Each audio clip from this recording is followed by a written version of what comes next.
¿Ha notado alguna vez cuánto tiempo en nuestras vidas lo pasamos buscando y siguiendo autoridades?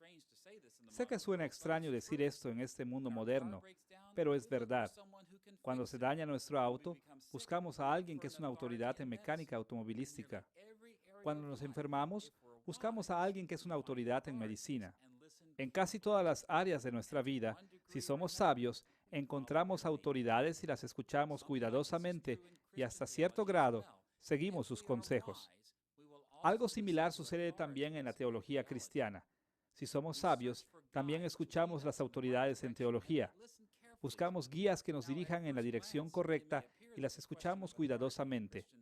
Ahora, a primera vista, puede parecer que la pregunta de la autoridad en la teología cristiana es un asunto sencillo, pero en tanto que los cristianos han buscado dirección en la teología a lo largo del milenio, han descubierto que surgen un buen número de asuntos prácticos importantes. Esta cuarta lección de nuestra serie, Construyendo su teología, se titula Autoridad en Teología. Enfocaremos nuestra atención en las formas en que los cristianos han manejado estos asuntos en tres períodos diferentes de la historia de la Iglesia. Primero, resumiremos estas perspectivas acerca de la autoridad teológica en la Iglesia católica medieval. Segundo, examinaremos la prontitud con que los protestantes entendieron la autoridad teológica. Y tercero, exploraremos cómo deben de manejar esos asuntos los protestantes contemporáneos. Comencemos viendo la perspectiva católico-romana medieval acerca de la autoridad en la teología cristiana. A lo largo de esas lecciones, estamos interesados principalmente en la teología reformada o protestante, pero con frecuencia ayuda a comenzar con el catolicismo medieval reformado como fondo a las perspectivas protestantes. El punto de vista reformado de la autoridad en la teología se desarrolló grandemente en respuesta a los errores de la Iglesia medieval. Al explorar la Iglesia medieval, veremos dos tópicos. Primero, la doctrina medieval de la autoridad bíblica. Y segundo, la perspectiva resultante de la autoridad eclesiástica. Veamos primero la autoridad de la Escritura en la Iglesia católico-romana. Antes de la Reforma, diferentes individuos y órdenes dentro de la Iglesia manejaron las Escrituras en maneras divergentes. Incluso, es válido decir que la vasta mayoría de teólogos medievales creían en la autoridad de la Escritura, por lo menos en teoría. Pero en la práctica, la Iglesia medieval tomó una postura hacia la Biblia que hizo casi imposible actuar de acuerdo a este compromiso con la autoridad de la Escritura. Al investigar este problema, veremos tres asuntos. Primero, el punto de vista extremo de la inspiración bíblica durante el período medieval. Segundo, los puntos de vista excesivos acerca del significado de la Escritura. Y tercero, las demandas exageradas acerca de la oscuridad de la Biblia. Veamos primero la perspectiva medieval sobre la inspiración de la Escritura.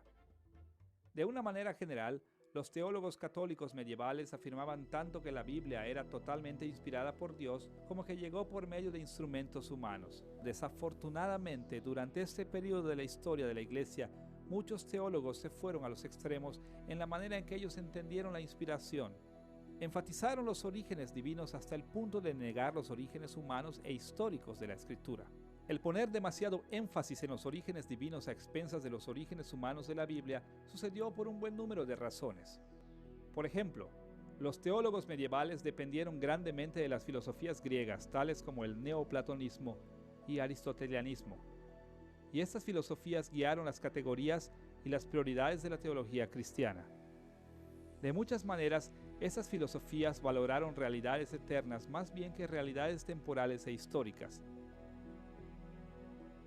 Los teólogos cristianos aprendieron a pensar que los orígenes celestiales de la Escritura eran más esenciales a su carácter que a sus orígenes humanos históricos. Aún más, los estudiosos bíblicos medievales estaban tan uniformes con relación a la historia antigua de los días bíblicos que no podían hacer mucho uso práctico de los antecedentes históricos de la Biblia. Así que enfatizaron lo que sí sabían, que la Biblia contenía verdades interminables que el Dios eternal del cielo había revelado, y minorizaron ampliamente otras consideraciones. El énfasis de la Iglesia medieval sobre los orígenes divinos de la Biblia dirigió a una creencia desafortunada acerca del significado de la Escritura. Asimismo, se asumió grandemente que los orígenes celestiales de la Escritura implicaban que la Biblia no transmitía significado en la misma manera en que lo hacían otros libros. Más bien, debido a que Dios los inspiró, las Escrituras inundaban de significado. Muchos teólogos medievales siguieron a los agustinos en creer que una prueba de la inspiración bíblica era que los textos de la Escritura tuvieron múltiples significados. Escuche la manera en que la puso Agustín en el tercer libro de Acerca de la doctrina cristiana. Cuando dos o más interpretaciones se ponen en las mismas palabras de la Escritura, aunque el significado que el escritor quería dar permanezca sin descubrir, no hay peligro, porque ¿qué provisión más liberal y más fructífera pudo haber hecho Dios con relación a las Sagradas Escrituras, que las mismas palabras pudieran ser entendidas en varios sentidos? En muchas maneras podemos admirar el alto punto de vista de Agustín sobre la Escritura. La Biblia no es un libro ordinario, y sus cualidades extraordinarias apuntan a su inspiración divina. También podemos estar de acuerdo en que muchos aspectos de la Biblia se pueden explicar únicamente en términos de la supervisión de Dios de sus escritos. Pero la perspectiva de Agustín fue mucho más lejos que esto. Él creía que la inspiración divina causaba que los pasajes de la Biblia explotaran con múltiples significados. En lugar de preocuparnos con los pensamientos que los autores humanos de la Biblia intentaron transmitir, Agustín creía que deberíamos enfocar nuestra atención en los muchos significados que Dios quería transmitir. Podemos llamar a este punto de vista de Agustín, así como al de otros puntos relacionados, polivalencia clásica, la creencia de que los textos bíblicos tienen muchos niveles de significado o valor debido a que provienen de Dios. Quizá la expresión más conocida ampliamente de la polivalencia clásica era el acercamiento interpretativo popularizado por Juan Cassian y conocido como la cuadriga. Según este acercamiento, cada texto bíblico se debía ver como teniendo 4 significados distintos. Primero, el sentido literal era el significado simple u ordinario de un texto. Segundo, el sentido alegórico, que interpretaba textos como metáforas para la verdad doctrinal. Tercero, el sentido tropológico o moral producía guías éticas para la conducta cristiana. Y cuarto, el sentido analógico apuntaba hacia las maneras en que hablaban los textos del futuro cumplimiento de las promesas divinas en el escatón o en los últimos días. Los detalles de la cuadriga y otras expresiones de la polivalencia clásica no son importantes para nuestros propósitos, y muchos escritores los han explicado en otro lugar. Solamente estamos interesados con el entendimiento de que durante el tiempo de la Reforma, de manera general, los teólogos católicos creían que los significados bíblicos de los textos fueron mucho más allá de lo que llamaríamos hoy en día el significado ordinario o normal. Y significativamente, ellos se inclinaron a creer que estos significados adicionales no estaban enraizados en el significado que los autores bíblicos querían transmitir. De hecho, el sentido literal o llano del pasaje era considerado con mucha frecuencia demasiado elemental para una seria reflexión teológica. En su lugar, eran animados a valorar los niveles más profundos y escondidos de significado porque revelaban las profundidades de la mente de Dios para la Iglesia. El acercamiento medieval a la inspiración y al significado de la Escritura guió a un énfasis profundo sobre otras características de la Biblia, su oscuridad. La Biblia llegó a ser tratada como un libro que notablemente no era claro, excepto para aquellos que se les había dado especial discernimiento sobrenatural. No nos debe de sorprender que el contenido de la Biblia no parezca claro para el cristiano promedio antes de la Reforma. En primer lugar, las Biblias eran tan escasas que difícilmente alguien podía tener acceso a una. Y además de esto, el latín era el lenguaje primario de la escritura y la teología, y los pocos que contaban con una educación muy elevada entendían el latín lo suficiente para hacer más uso de él. Así que, tiene sentido que la Biblia era un libro cerrado para el cristiano promedio durante ese tiempo. Pero se pensaba que las escrituras también eran oscuras, incluso para aquellos que tenían la habilidad y oportunidad de leer la Biblia. Dios había puesto muchos niveles de significado en las escrituras que estaban escondidos a simple vista. Imagine a alguien mostrándole una fotografía de un cofre de tesoro cerrado y preguntándole qué tipo de tesoros están en el cofre. Claro, sería imposible saber el contenido del cofre porque los tesoros están escondidos. Lo mismo pasaba con la Biblia en la iglesia medieval. Para el tiempo de la Reforma, La creencia en la oscuridad de la Biblia hizo casi imposible que la Biblia tuviera más autoridad práctica o real sobre el desarrollo de la teología. De hecho, la Biblia permaneció en teoría como el cofre del tesoro inspirado de Dios para la teología cristiana. Pero para todo propósito práctico, la Biblia permaneció cerrada. Era tan oscura que no era capaz de guiar a los teólogos en su tarea. Teniendo en mente el punto de vista medieval de la autoridad de la Escritura, estamos listos para dirigirnos a nuestra segunda consideración, la autoridad de la teología eclesiástica en la Iglesia medieval. El punto de vista medieval de la autoridad de la teología eclesiástica se desarrolló como un antídoto para los problemas que surgieron por la doctrina medieval de la Escritura. Debido a que la Biblia se consideraba oscura, no era capaz de funcionar como la autoridad real sobre la teología. Así que la autoridad eclesiástica o de la Iglesia comenzó a tener un papel muy importante en la teología. Para entender ese papel importante para la autoridad eclesiástica, veremos estas dos direcciones. Primero, cómo entendían los teólogos medievales la autoridad de la Iglesia en su pasado. Y segundo, cómo entendían la autoridad eclesiástica contemporánea. Veamos primero la autoridad de la teología eclesiástica del pasado. Para el tiempo de la Reforma, la Iglesia Católica había desarrollado un acercamiento muy elaborado de la autoridad eclesiástica en el pasado. Claro que las Escrituras mismas eran vistas como parte de la herencia de la Iglesia. Sin embargo, como hemos visto durante el período medieval, se pensaba que las enseñanzas de las Escrituras mismas eran tan oscuras que se requerían otras fuentes de dirección. Como resultado, los teólogos medievales miraban hacia la historia de la teología eclesiástica para determinar lo que deberían de creer, y la gran mayoría de ellos vio la historia de la Iglesia como la historia de Dios dirigiendo y guiando a su pueblo en los caminos de la verdad. Por esta razón, lo que enseñaba la Iglesia en el pasado era de vital interés para los teólogos medievales, por lo menos de dos maneras. Por un lado, se le daba mucha atención a los primeros padres de la Iglesia. Los escritos de hombres como Policarpo, Ignacio, Irineo, Tertuliano y Justino Mártir, así como otros padres posteriores como Agustín, Atanasio y Jerónimo, influyeron profundamente en las creencias de diferentes órdenes de la Iglesia. Ahora, por lo general no se consideraban infalibles a estos padres, y diferentes ramas de la Iglesia tendían a favorecer diferentes corrientes de la tradición patrística. Sin embargo, todavía la mayoría asumía que Dios había dado discernimiento especial a los grandes teólogos del pasado, y que la Iglesia debía de dar atención especial a sus enseñanzas.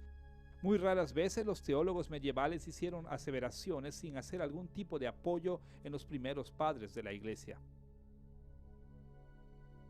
Por otro lado, la Iglesia medieval dependía más fuertemente de los concilios ecuménicos de la Iglesia.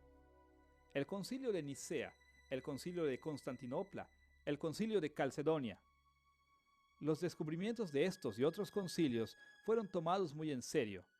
Para todos los propósitos prácticos, los teólogos medievales se dirigían a ellos como la recapitulación incuestionable de las enseñanzas de la Biblia. Estar en desacuerdo con ellas era equivalente a estar en desacuerdo con las Escrituras y con Cristo. Con el paso de los siglos, muchas enseñanzas de los padres y muchos descubrimientos de los concilios ecuménicos llegaron a ser tradiciones eclesiásticas oficiales, y en tanto estas tradiciones se solidificaban, ayudaron a formar el extenso dogma de la Iglesia. No se pensaba que ese dogma eclesiástico fuera teología falible humana, sino teología que llevaba la misma autoridad que las Escrituras. De hecho, para propósitos prácticos, el dogma de la Iglesia reemplazó a la Escritura. Antes de la Reforma, no se esperaba que los cristianos fieles preguntaran, ¿qué dice la Biblia?, sino, ¿qué ha dicho la Iglesia? Así como en el pasado, las autoridades eclesiásticas eran importantes para la Iglesia medieval, en este tiempo la doctrina de la Escritura también creó una necesidad de autoridad teológica en el escenario contemporáneo. De hecho, la Iglesia continuó afirmando la autoridad de la Biblia en teoría, pero la Biblia misma era demasiado oscura para guiar a la Iglesia en asuntos contemporáneos que no habían sido establecidos en el pasado. Así que, ¿cómo iba a encontrar dirección la Iglesia en asuntos teológicos actuales? Dicho simplemente, los teólogos medievales creían que Dios había establecido un sistema de autoridades vivientes en la jerarquía de la Iglesia, y esta jerarquía proporcionaba enseñanzas incuestionables al cuerpo de Cristo. La autoridad para arreglar las controversias teológicas actuales descansaba en los sacerdotes, obispos y en el Papa, a quienes muchos se referían como la cabeza infalible de la Iglesia. Cuando se necesitaba determinar una decisión teológica, no se animaba a los creyentes a preguntar ¿qué dice la Biblia?, sino más bien se les animaba a preguntar ¿qué dice la jerarquía de la Iglesia? Hace algunas décadas, serví en un proyecto de evangelismo en las calles en un país predominantemente católico en Europa Oriental. En una ocasión le ofrecí una Biblia a un joven. Él se detuvo para charlar, pero rehusó tomar la Biblia. Él me dijo, no puedo entender la Biblia. Mi sacerdote me tiene que decir lo que significa. No, tú puedes entenderla por ti mismo, le contesté mientras abría la Biblia en Juan 3:16. Solo lee este versículo y dime lo que dice. Él leyó Juan 3:16 y dijo con toda sinceridad, te lo dije, no puedo entender lo que quiere decir esto. Únicamente mi sacerdote me lo puede decir. Aunque este joven vivía en un mundo moderno, su acercamiento a la Biblia era muy semejante al de la mayoría de los cristianos occidentales en el período medieval. Si la única manera de entender la voluntad de Dios es por medio de las autoridades eclesiásticas, entonces no hay una buena razón para que el cristiano común preste atención alguna a la Biblia. De esta manera, la jerarquía oficial de la Iglesia, y no la Biblia, servía como la guía infalible para la teología contemporánea. Teniendo estas perspectivas medievales en mente, ahora estamos en posición de apreciar cómo los primeros protestantes entendieron la autoridad bíblica y la autoridad eclesiástica. En muchos aspectos, el corazón de la controversia entre los católicos y protestantes era precisamente sobre la cuestión de la autoridad. ¿Iba a servir la Biblia como guía para la Iglesia? ¿O gobernaría la autoridad eclesiástica del pasado y del presente? Vamos a ver primero el punto de vista de los protestantes sobre la autoridad bíblica y segundo, veremos la perspectiva de los protestantes sobre la autoridad eclesiástica. Veamos primero el punto de vista sobre la autoridad de la Escritura. Como hemos visto, la perspectiva católica medieval era extrema en varias maneras significativas. En esta sección, veremos que los primeros protestantes respondieron a esos errores recalibrando las doctrinas de inspiración, significado y claridad de la Escritura. Consideremos primero la doctrina de la inspiración. Desde el comienzo debemos decir que como los teólogos medievales, los reformadores entendieron que las Escrituras tenían tanto orígenes divinos como humanos. Por un lado, veían a la Biblia como un libro sobrenatural de Dios. Lutero, Zwinglio y Calvino afirmaban con términos muy certeros que las Escrituras habían llegado al pueblo de Dios mediante inspiración divina. Tomaba muy en serio las palabras del apóstol Pablo en 2 de Timoteo capítulo 3 versículo 16 de que toda la Escritura es inspirada por Dios y útil para enseñar, para redarguir, para corregir, para instruir en justicia.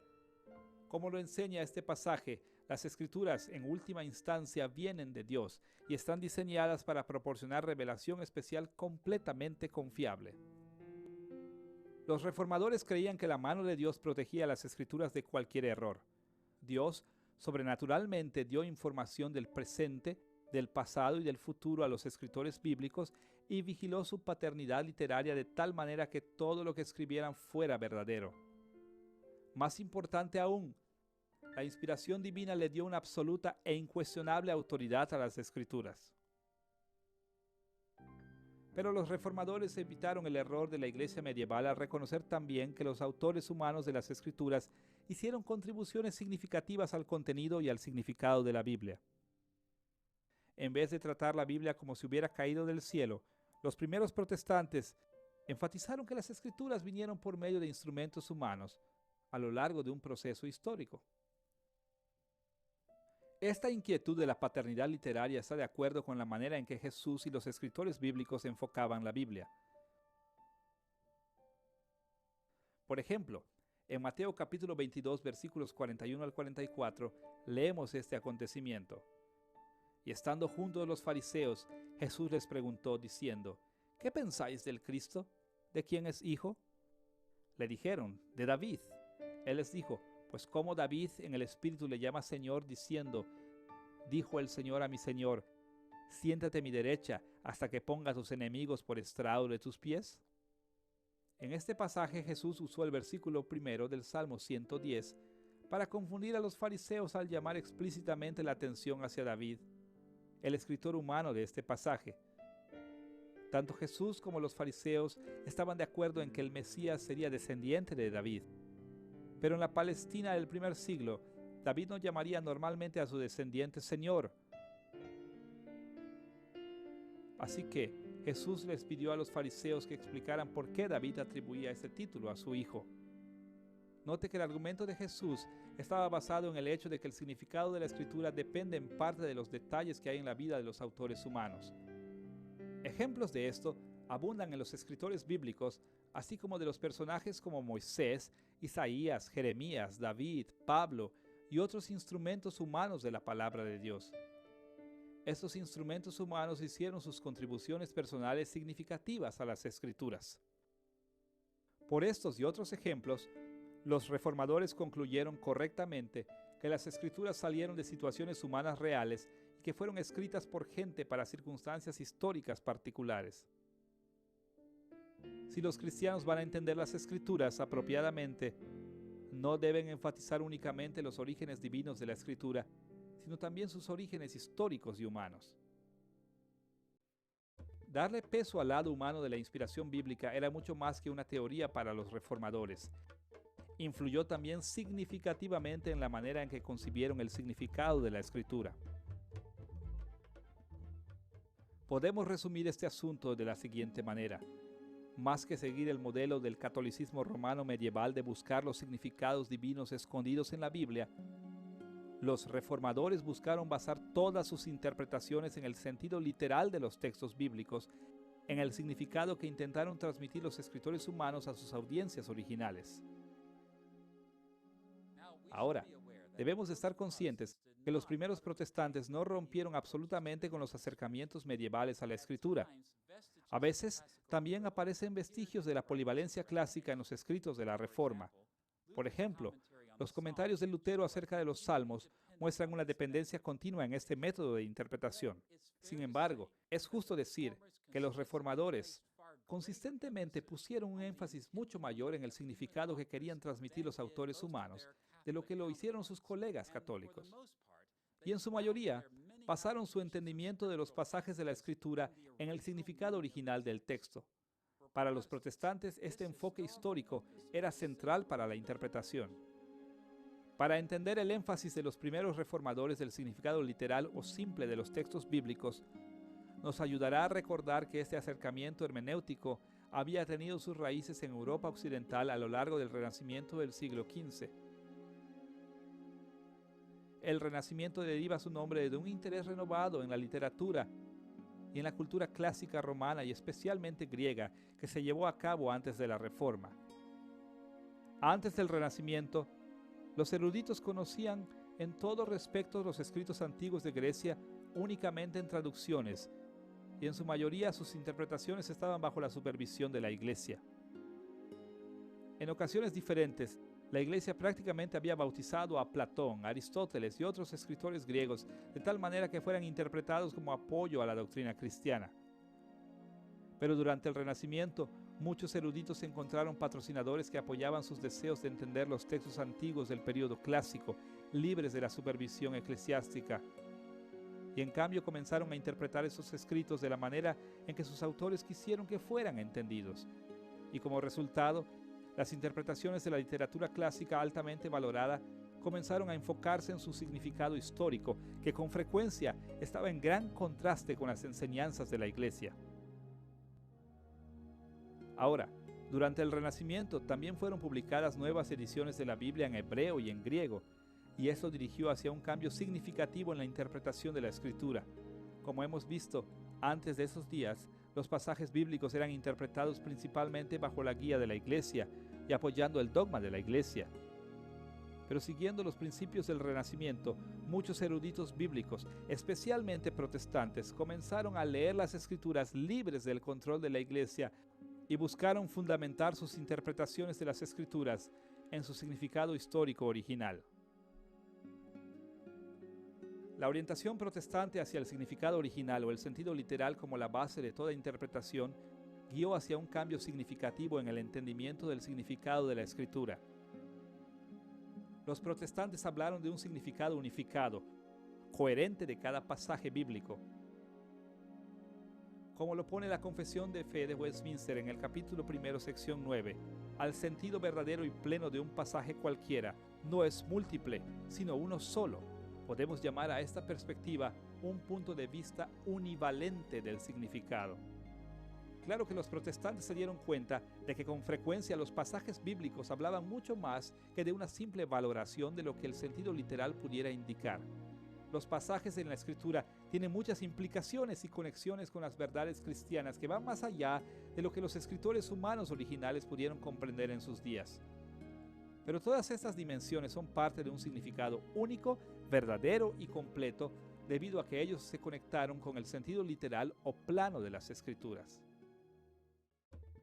Además, para enfatizar el lado humano de la inspiración y la importancia del sentido literal unificado de la Escritura, los protestantes también afirmaron la claridad o perspicuidad de la Escritura.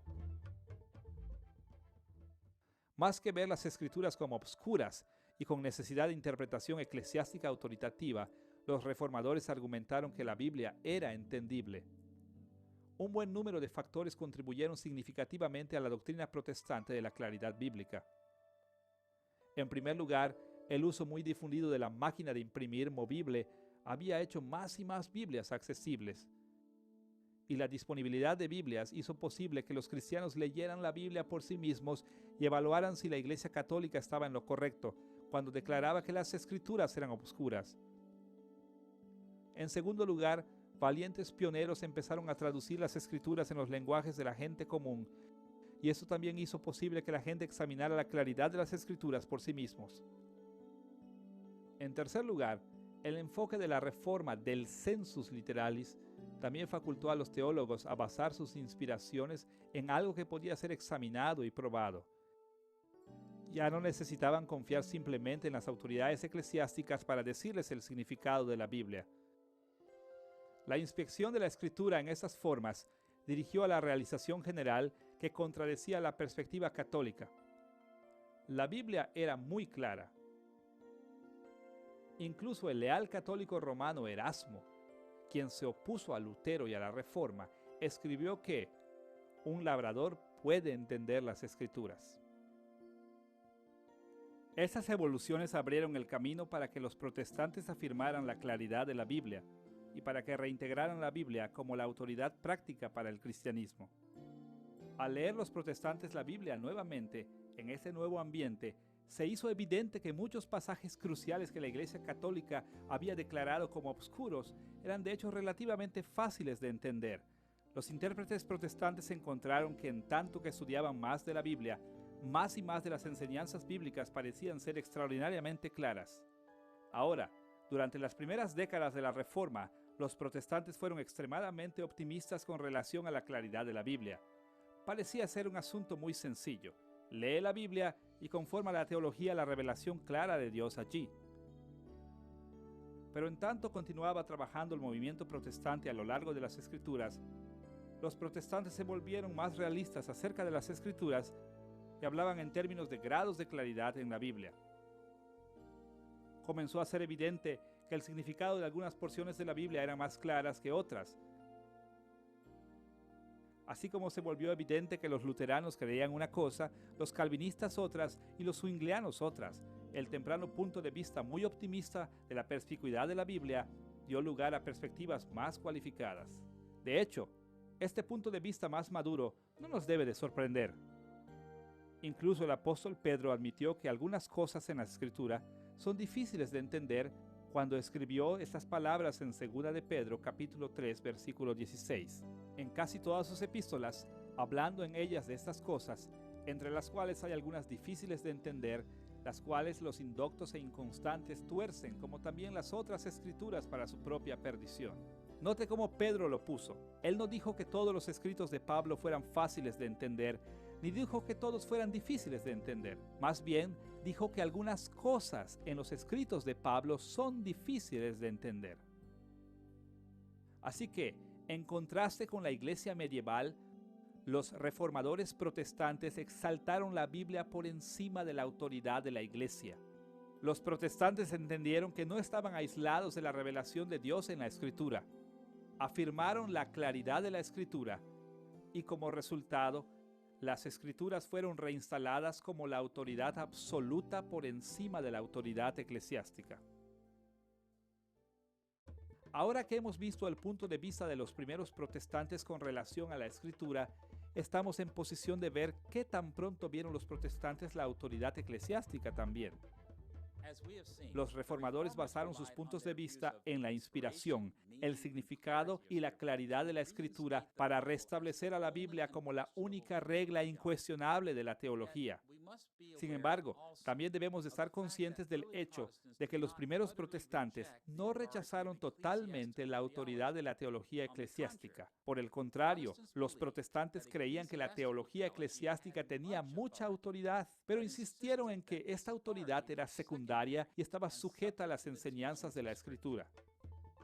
Nos ayudará a explorar el punto de vista de los protestantes sobre la teología eclesiástica el mirar hacia dos direcciones. Primero, ¿cómo entendieron los primeros protestantes la autoridad de la teología eclesiástica del pasado? Y segundo, ¿cómo entendieron la autoridad de la teología de la Iglesia contemporánea? Consideremos primero las perspectivas de los primeros protestantes con relación a las autoridades teológicas del pasado. Y aunque para algunos de nosotros sea difícil de imaginar, los primeros protestantes también reconocieron bastante autoridad en los escritos de los padres de la Iglesia, así como en los primeros credos de la Iglesia también. Los reformadores mantuvieron una doctrina de la Iglesia robusta. Ellos creían fuertemente que el Espíritu Santo había guiado a la Iglesia primitiva hacia muchas verdades importantes que necesitaban ser reconocidas por los cristianos en esos días. Como hemos visto en lecciones anteriores, los reformadores hablaron de la autoridad de la Escritura bajo el título de sola Escritura, solamente la Escritura. Desafortunadamente, muchos evangélicos hoy en día tienen un serio malentendido de la autoridad de la teología eclesiástica del pasado en la fe de los primeros protestantes porque tienen una falta de entendimiento de la doctrina de sola Escritura. En nuestros días, muchos evangélicos creen equivocadamente que la doctrina de sola Escritura implica que no debemos tener otra autoridad sino la Biblia. Pero esta no fue la posición de la Reforma y no es una implicación verdadera de la doctrina de sola Escritura. La insistencia de los reformadores sobre la sola Escritura no quería decir que la Biblia era la única autoridad para los creyentes. Más bien significaba que la Biblia era la única autoridad incuestionable para los creyentes. Tan extraño como parezca, los protestantes defendieron tenazmente la doctrina de sola Escritura, no porque descartaran todas las autoridades que tenían a la mano, sino precisamente porque tenían en alta estima otras autoridades teológicas. Por conveniencia, es de ayuda referirnos al resumen de estas consideraciones en el capítulo 1, sección 10 de la Confesión de Fe de Westminster. El juez supremo, por el cual deben decidirse todas las controversias religiosas, todos los decretos de los concilios, las opiniones de los antiguos escritores, las doctrinas de hombre y de espíritus privados, y en cuya sentencia debemos descansar, no puede ser otro más que el Espíritu Santo que habla en las Escrituras. Este párrafo afirma fuertemente que el Espíritu Santo hablando en las Escrituras es el juez supremo por el cual deben decidirse todas las controversias religiosas. En otras palabras, todos los juicios de la Iglesia deben de hacerse de acuerdo al estándar de las Escrituras. Pero note el lenguaje que se usa aquí. El Espíritu Santo, hablando en la Biblia, es el juez supremo. Ahora, si algo es el juez supremo, entonces quiere decir que hay otros jueces que no son supremos. De hecho, la confesión menciona varias otras de esas autoridades en este pasaje. En lo que parece ser el orden de importancia, menciona concilios, escritores antiguos, padres de la Iglesia, doctrinas de hombres que se refieren a las enseñanzas de otros en la Iglesia del pasado y del presente, y de espíritus privados, esto es, el sentido interior de convicción con relación al significado de pasajes bíblicos. La Confesión de Westminster reconoció estas autoridades, pero les dieron un lugar secundario, una autoridad bajo la autoridad absoluta de la Escritura. Ahora, los teólogos católicos con frecuencia acusaron a los reformadores de rechazar la teología eclesiástica del pasado, pero los reformadores fueron cuidadosos de no rechazar el pasado, en tanto mantenían su doctrina de sola escritura. En primer lugar, los primeros protestantes con frecuencia apoyaban sus puntos de vista haciendo referencia a los primeros padres de la Iglesia. De hecho, al pasar las instituciones por más de 20 revisiones, Calvino agregó más y más interacción con los primeros padres de la Iglesia. Por otro lado, un pasaje en las instituciones también revela claramente la perspectiva de los primeros protestantes acerca de la autoridad de la Iglesia, así como de los concilios. Escucha lo que dijo Calvino en el cuarto libro de las instituciones. Yo no estoy argumentando aquí que todos los concilios deben ser condenados o que todos sus hechos deben ser anulados y, como dice el dicho, ser cancelados de un solo golpe. Pero, dirás tú degradas todo, de tal manera que cada hombre tiene el derecho de aceptar o rechazar lo que decidan los concilios. De ninguna manera. Pero cada vez que se presenta un decreto de cualquier concilio, debo examinar diligentemente cómo los hombres, primero que nada, cuándo se emitió y con qué intención, qué tipo de hombres estaban presentes. Después de examinar con el estándar de la Escritura lo que trata, y hacerlo de tal manera que la definición del concilio pueda tener su peso y ser como un discernimiento provisional. Con todo, sin estorbar la examinación que he mencionado. Varias ideas importantes sobresalen aquí de las palabras de Calvino. Primero, él insistió en que se necesitan entender históricamente los concilios de la Iglesia. No fueron eternos, no fueron revelación directa de Dios mismo. El método interpretativo del Renacimiento, un enfoque en el sentido histórico literal, debe de aplicarse a los concilios de la Iglesia. Los creyentes deben reflexionar en el tiempo en que se llevó a cabo el concilio, sobre el asunto que se trató, la intención con que se hizo y el tipo de personas que estuvieron presentes. Segundo, no es de sorprender ver que la doctrina de sola escritura guió a Calvino para insistir que las enseñanzas de la Iglesia finalmente deberían evaluarse a la luz de la Escritura. Como lo pone aquí, el estándar de la Escritura debe de aplicarse.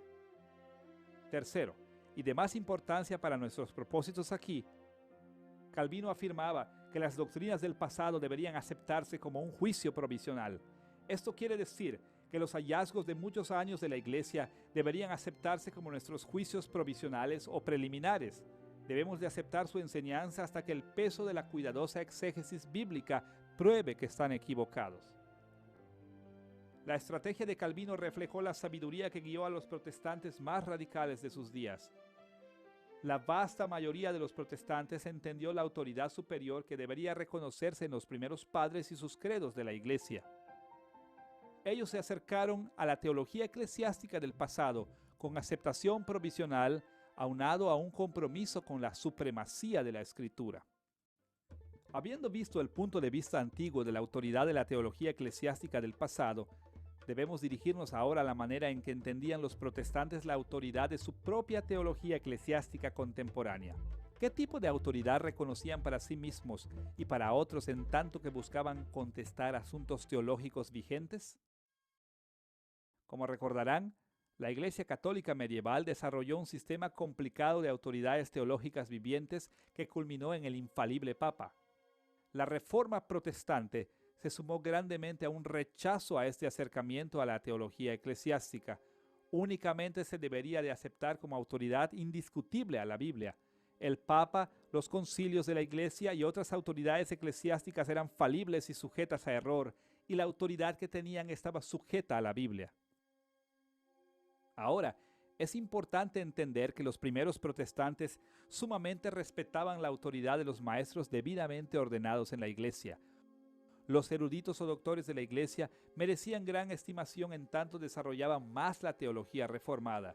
De hecho, los protestantes de casi cada denominación crearon confesiones, catecismos y credos para sí mismos que fueron reconocidos como autoridades secundarias en la Iglesia. Los primeros protestantes tenían tal reconocimiento por los teólogos contemporáneos debidamente ordenados porque creían que las Escrituras enseñaban que los seguidores de Cristo deberían honrar a las autoridades que Dios pone en la Iglesia.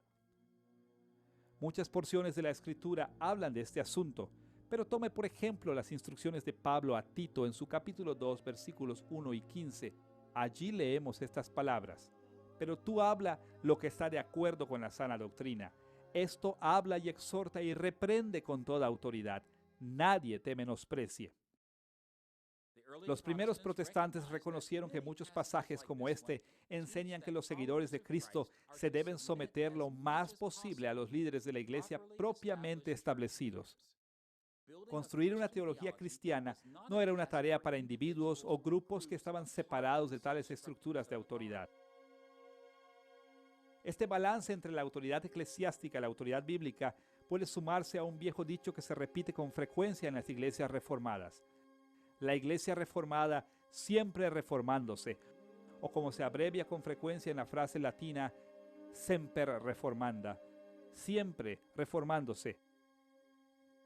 Estos lemas indican que la rama reformada de la iglesia reconoce completamente que las autoridades eclesiásticas siempre se deben someter al escrutinio de las Escrituras.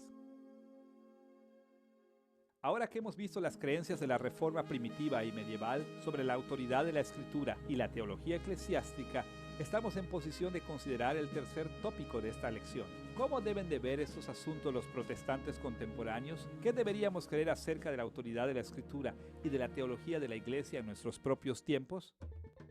Contestaremos estas preguntas primero dirigiéndonos a los tipos de perspectivas que debemos tener hacia la Escritura y segundo, sugiriendo algunas perspectivas importantes que deberíamos tener hacia la teología eclesiástica de nuestros días.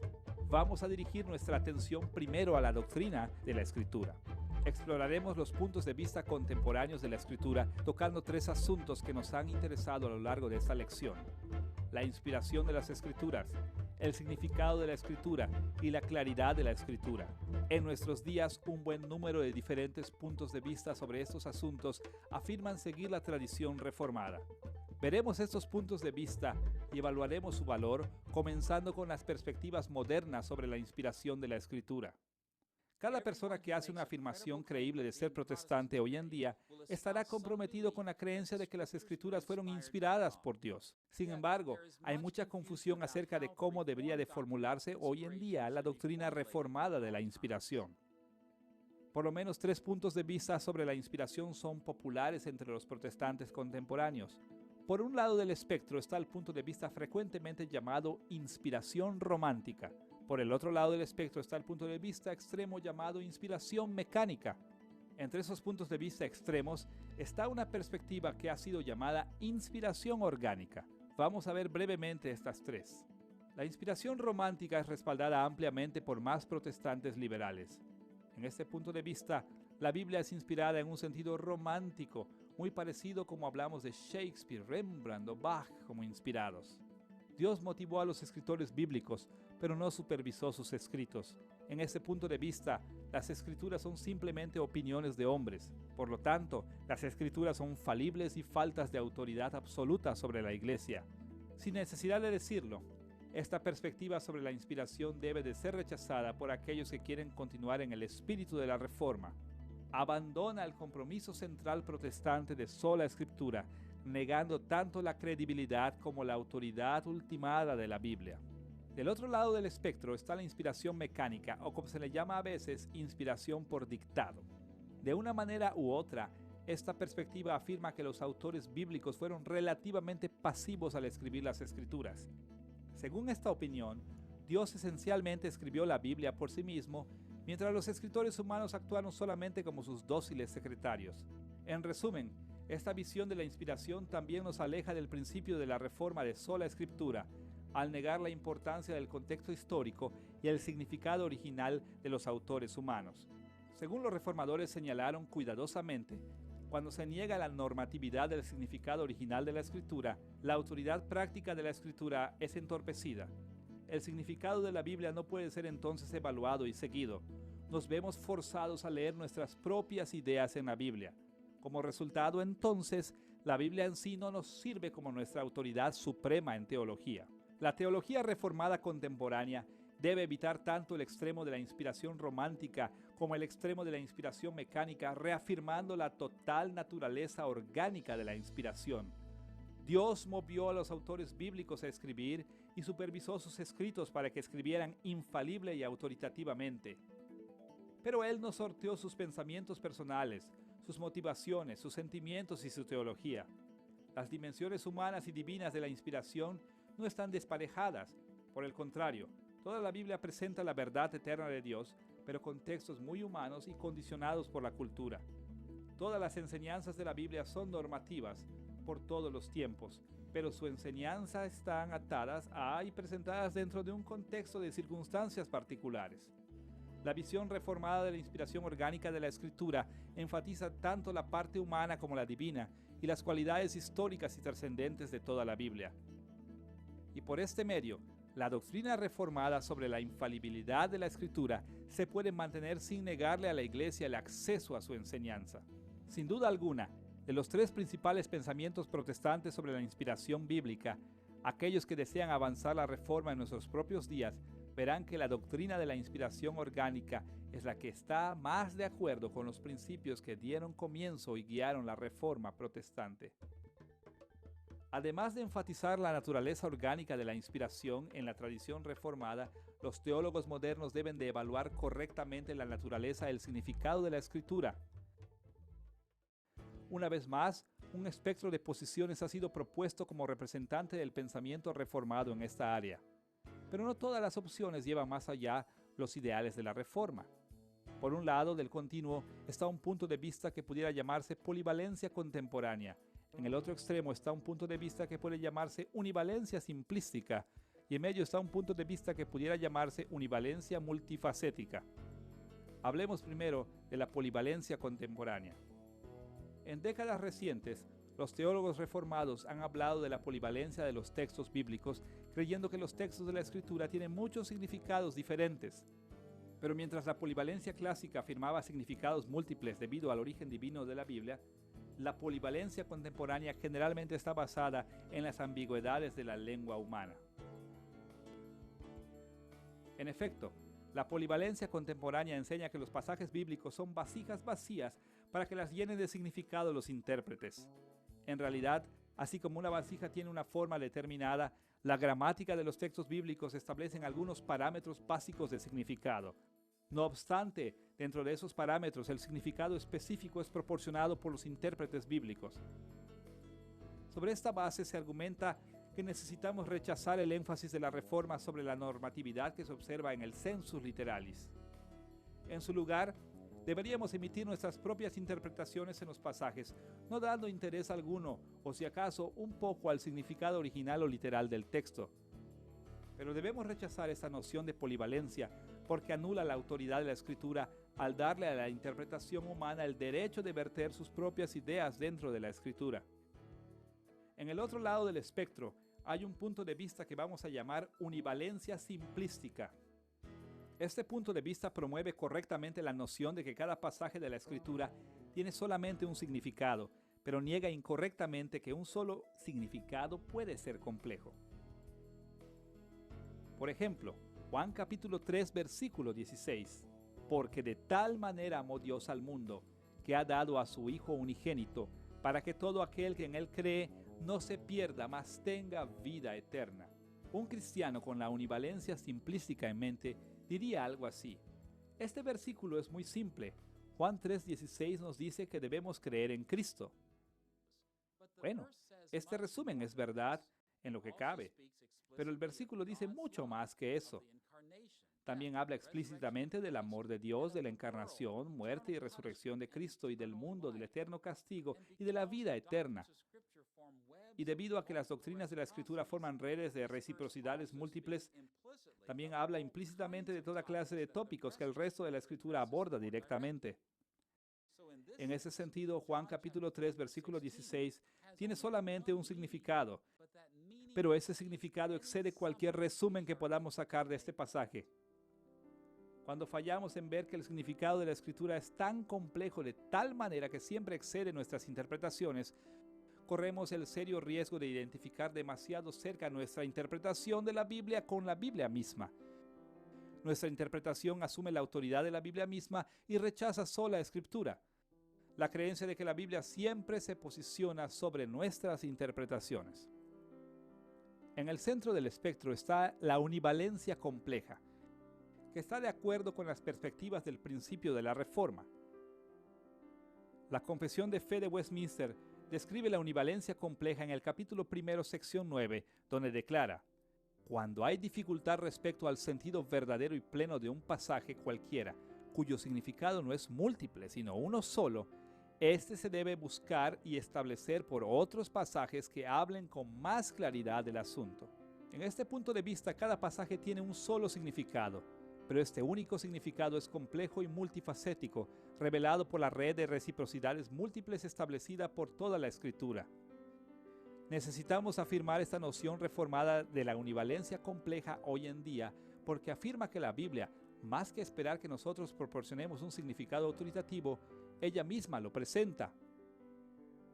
Pero también nos previene de bajar las Escrituras al nivel de nuestros resúmenes doctrinales, porque el significado de un texto se entrelaza con todas las Escrituras. Cada texto se presenta como una autoridad por encima de cualquiera de nuestros mayores esfuerzos en teología. Esta perspectiva de la univalencia multifacética proporciona una manera de manejar el significado de la Escritura que nos capacitará para avanzar la teología de la Reforma en nuestros días.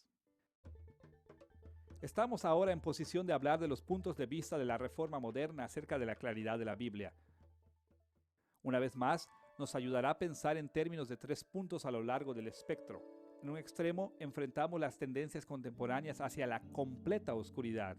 En el otro extremo, enfrentamos las tendencias contemporáneas hacia la completa claridad. Pero en medio está la doctrina de la Reforma de los grados de claridad. No es difícil encontrar protestantes hoy en día que tratan las Escrituras como si fueran casi totalmente oscuras o escondidas de nosotros. Frecuentemente, en el espíritu de la deconstrucción y la hermenéutica postmoderna, ellos consideran a las Escrituras oscuras porque creen que la Biblia es en sí misma contradictoria y contraproducente, de la misma manera en que evalúan toda otra literatura.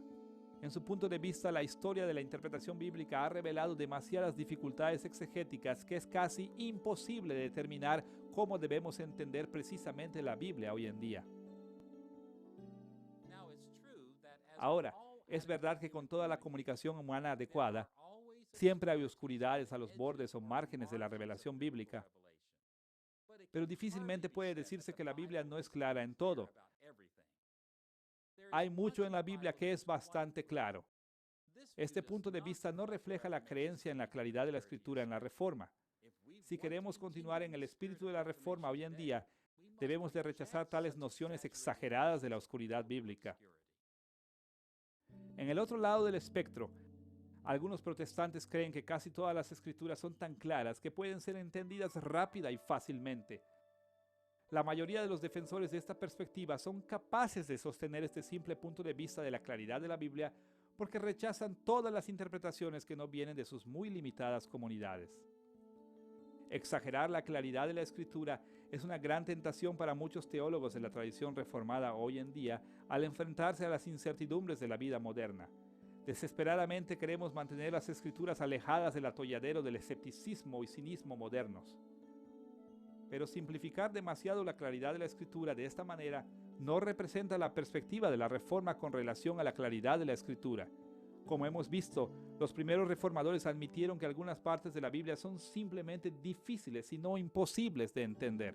En medio del espectro de los puntos de vista sobre la claridad de la Escritura está una posición que reconoce grados de claridad. Esta es la posición adoptada por el capítulo 1, sección 7 de la Confesión de Fe de Westminster, donde leemos estas palabras.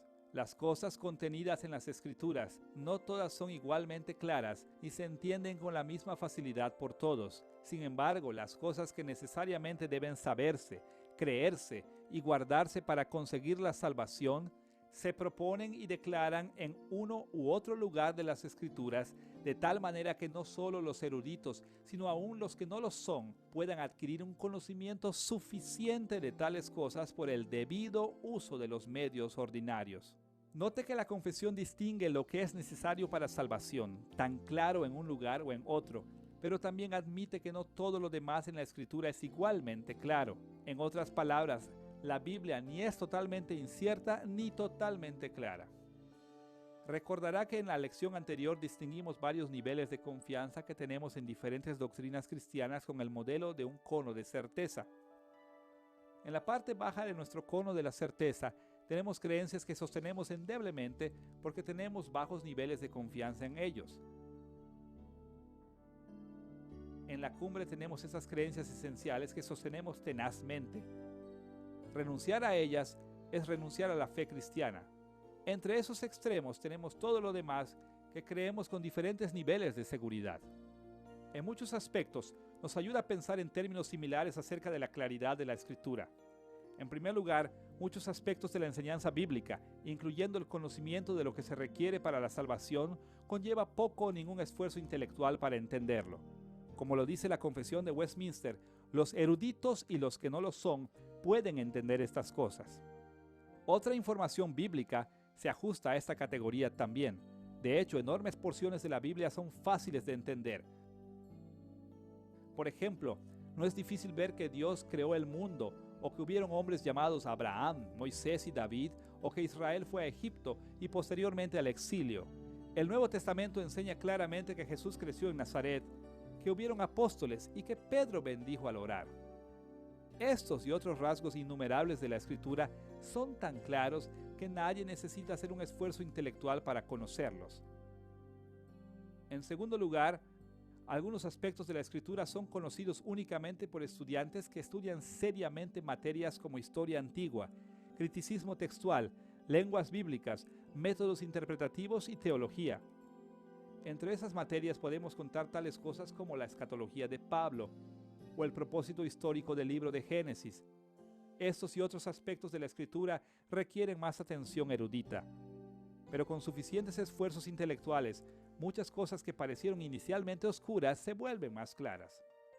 Finalmente, algunas porciones de la Escritura parecen permanecer inciertas, no importa cuánto esfuerzo intelectual hagamos. Algunos de los ejemplos más obvios de estas dimensiones de la Escritura se dan cuando tratamos de armonizar porciones paralelas de la Escritura como Samuel, Reyes y Crónicas o los Evangelios del Nuevo Testamento. Aunque se han dado pasos gigantescos en esas áreas, muchos problemas todavía parecen no tener solución. De esta manera, al acercarnos a la Escritura, siempre debemos recordar que algunas dimensiones de la Escritura son más claras que otras. Únicamente cuando enfrentamos esta realidad, podemos manejar responsablemente la autoridad de la Escritura. Aunque toda la Escritura es indudablemente autoritativa, en un nivel práctico somos capaces de entender su guía autoritaria en varios grados dependiendo en la claridad relativa de diferentes dimensiones de la Escritura. Así vemos que para representar la tradición reformada de nuestros días, debemos evitar los extremos contemporáneos con relación a la claridad de la Escritura y afirmar que la perspicuidad es un asunto de grados. Con estas perspectivas en mente acerca de la inspiración del significado y la claridad de la Escritura, debemos dirigir nuestra atención hacia el papel de la autoridad eclesiástica en la teología reformada contemporánea. Nos enfocaremos otra vez en dos direcciones. Primero, veremos cómo deben de ver los teólogos reformados contemporáneos las autoridades eclesiásticas del pasado. Y segundo, veremos cómo deben de ver los teólogos reformados contemporáneos las autoridades eclesiásticas de hoy en día. Veamos primero el pasado. Como hemos visto, los primeros protestantes entendieron que el Espíritu Santo había enseñado a la Iglesia muchas verdades en el pasado y buscaron dar el respeto y la sumisión a las enseñanzas de los padres, los credos y las tradiciones antiguas de la Iglesia al aceptarlas como criterios provisionales. Sin embargo, los primeros protestantes también balancearon esta práctica con una afirmación fuerte de la supremacía de la Escritura por encima de las enseñanzas del pasado de la Iglesia. Ellos confiaron en el pasado, pero también buscaron evaluar las enseñanzas de la Iglesia teniendo como norma la Escritura. Desafortunadamente, los teólogos reformados de hoy en día con frecuencia encuentran difícil sostener firmemente ambos lados de esta posición de los primeros protestantes al tratar con el pasado. Nos ayuda a hacer notar dos extremos: el tradicionalismo por un lado, el biblicismo en el otro y la práctica reformada de semper reformanda entre esos extremos. Por un lado, los teólogos reformados contemporáneos con frecuencia caen en la trampa del tradicionalismo. Se desvían hacia prácticas que se parecen mucho a la Iglesia Católica Romana.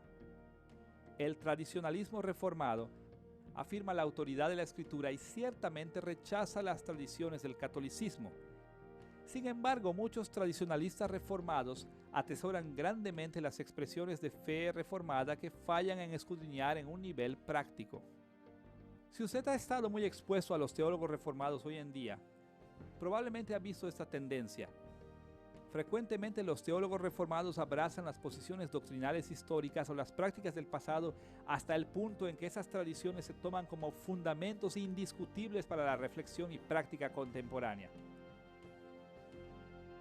Con demasiada frecuencia, estos teólogos reformados bien intencionados tienden a contestar preguntas teológicas simplemente haciéndose estas preguntas. ¿Qué dicen las confesiones reformadas? En lugar de preguntar, ¿qué dice la Biblia? Por otro lado, los teólogos reformados modernos también van al extremo opuesto al tratar con la autoridad eclesiástica del pasado. En una versión cristiana de la Ilustración modernista, caen en lo que se puede llamar biblicismo. Estos teólogos actúan como si cada persona debería ir a la Biblia y decidir cada asunto teológico sin ayuda de la tradición protestante pasada. Una y otra vez, los teólogos que se identifican con la rama reformada de la Iglesia reaccionan al tradicionalismo reformado diciendo cosas como estas: no importa lo que ha dicho la Iglesia, todo lo que me importa es lo que dice la Biblia. Este tipo de retórica sigue hasta someterse a las Escrituras como nuestra autoridad final. Niega la sabiduría que el Espíritu de Dios ha otorgado a la Iglesia y otorga el criterio teológico únicamente al individuo o grupo de individuos que están trabajando actualmente. Para continuar en el espíritu de la Reforma hoy en día, debemos de reafirmar el principio de la semper reformanda, la valoración protestante remota de la teología de la Iglesia desde el pasado. Debemos de luchar por afirmar la supremacía de la Escritura sin ignorar la importancia de la tradición reformada. Por un lado, semper reformanda hoy en día requiere que aceptemos como criterios provisionales no solamente a los primeros padres de la Iglesia y los concilios, sino nuestras propias confesiones y tradiciones reformadas. Tenemos la Confesión de Fe de Westminster, el Catecismo Menor y Mayor de Westminster, el Catecismo de Heidelberg, la Confesión de Fe belga, los cánones de Dort. Además de esos documentos, tenemos en cuenta algunos escritos menos formales hechos por líderes y teólogos del pasado. Pero por otro lado, esas autoridades del pasado siempre deberían estar sujetas a la enseñanza indiscutible de la Escritura, pero forman correctamente los estándares provisionales para nuestra teología. Para llevar más allá el espíritu de la Reforma hoy en día, necesitamos aprender a dar ese tipo de peso a las autoridades eclesiásticas del pasado bajo la autoridad de la Escritura. Habiendo visto cómo los teólogos reformados hoy en día deben de relacionarse con el pasado, debemos de dirigirnos a un asunto de igual importancia. ¿Cómo deben evaluar los teólogos reformados a las autoridades eclesiásticas? ¿Cómo debemos entender la autoridad de las formulaciones teológicas que se están desarrollando hoy en día? Hemos visto que los primeros protestantes afirmaron el valor del desarrollo de la teología por los líderes de la Iglesia debidamente ordenados, pero se cuidaban de exaltar autoridades vivientes en la Iglesia por encima de la enseñanza de la Escritura. Desafortunadamente, una vez más los teólogos reformados contemporáneos encuentran difícil seguir estas perspectivas protestantes. Tienden a ir a los extremos en las maneras en que entienden la teología reformada contemporánea también. Por un lado, los teólogos reformados tienden a ser escépticos hoy en día con relación a las formulaciones doctrinales. Por otro lado, muchos tienden hacia el dogmatismo con relación a las formulaciones doctrinales contemporáneas. Pero la forma de la auténtica teología reformada es luchar por ser fieles en las formulaciones doctrinales contemporáneas. En vez de un escepticismo estricto o dogmatismo en la teología reformada contemporánea, este punto de vista abraza un deseo de crear formulaciones fieles en nuestra teología hoy en día. Vamos a desglosar lo que queremos decir por formulaciones fieles. Para entender lo que queremos decir, nos ayudará a examinar cómo concebimos la veracidad de las declaraciones teológicas. Este severo escepticismo y dogmatismo acerca de la autoridad de los teólogos reformados contemporáneos existe en parte porque las declaraciones doctrinales son evaluadas en simples términos binarios. Como las abstractas y lógicas tradicionales tablas de la verdad, las doctrinas teológicas se enseñan para ser simplemente verdaderas o falsas. Pero en realidad es de mucha ayuda romper con este modelo abstracto y darse cuenta de que las descripciones propiamente dichas de la realidad, Las afirmaciones que decimos en cada materia de estudio no caen simplemente en las categorías de falso o verdadero. Es de mucha más ayuda pensar en el verdadero valor de las declaraciones doctrinales en términos análogos. Todas las declaraciones teológicas son más o menos verdaderas o falsas, dependiendo qué tan cerca se reflejen en las enseñanzas infalibles de la Escritura. Por un lado de este continuo, encontramos que algunas decisiones teológicas describen las enseñanzas de la Escritura lo suficiente como para que las llamemos verdaderas sin ningún cargo de conciencia. No son perfectas, claro, pero están lo suficientemente cercanas a ser aceptadas como verdaderas, a menos que surjan algunas cualidades que revelen que no son adecuadas. Por el otro lado del continuo, otras posiciones teológicas están tan lejos de las enseñanzas de la Escritura que estamos en lo correcto al clasificarlas como falsas, a menos que algunas cualidades muestren que son aceptables. Tomemos por ejemplo esta declaración: Dios es soberano sobre todas las cosas. Esta declaración está lo suficientemente cerca a lo que enseña la Biblia que normalmente no tendríamos problema diciendo que es verdadera. La Biblia enseña que Dios es soberano sobre toda la creación. Sin embargo, debido a que esta declaración puede desarrollarse, es en un sentido imperfecta. Por ejemplo, si vamos a distinguir la fe bíblica del deísmo o fatalismo, esta declaración puede fácilmente dar una impresión falsa a menos que la califiquemos para que incluya la realidad de la providencia divina en la que Dios interactúa con los eventos históricos. De manera similar, la declaración Jesús es Dios está lo suficientemente cercana a la Escritura para ser aceptada como verdadera en la mayoría de las situaciones. Podemos estar satisfechos de que representa la enseñanza de la Escritura hasta donde va. En ciertas circunstancias, debemos de calificar el enunciado de tal manera que incluya la humanidad de Cristo antes de que podamos aceptarla responsablemente como una declaración verdadera. Por lo tanto, al final debemos decir esto acerca de los desarrollos teológicos contemporáneos.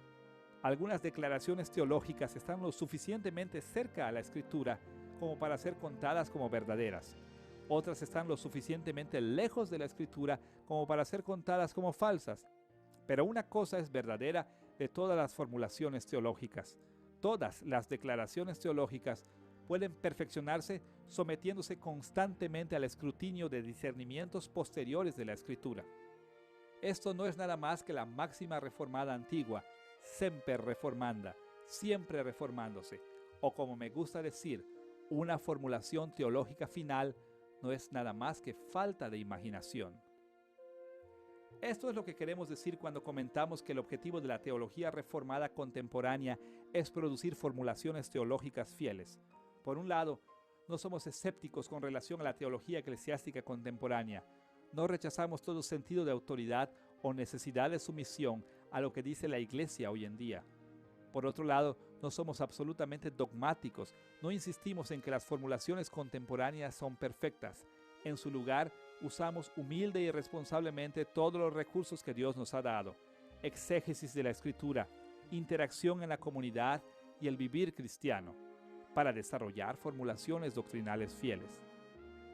Buscamos conformar nuestras enseñanzas tanto como sea posible a la Escritura. Mientras más cerca estén nuestras doctrinas a la Escritura, mayor autoridad tienen. Mientras más lejos estén de la Escritura, menos autoridad tienen. Pero en cualquier caso, la teología de la Iglesia siempre debe sostenerse en sumisión a las Escrituras. Nuestro objetivo es producir formulaciones teológicas fieles. En esta lección hemos explorado la relación entre la autoridad bíblica y eclesiástica. Hemos visto un número de perspectivas que se desarrollaron durante el período medieval. También hemos visto cómo corrigió estos puntos de vista la Reforma en su fase inicial. Y finalmente, hemos explorado la necesidad de aplicar las perspectivas de la Reforma a la autoridad bíblica y eclesiástica en nuestros propios días. Al tener en mente los principios de la autoridad bíblica como de la autoridad eclesiástica, seremos capaces de evitar muchos de los problemas que han acosado a la teología de la Iglesia en el pasado y muchos de los problemas que todavía nos acosan hoy en día.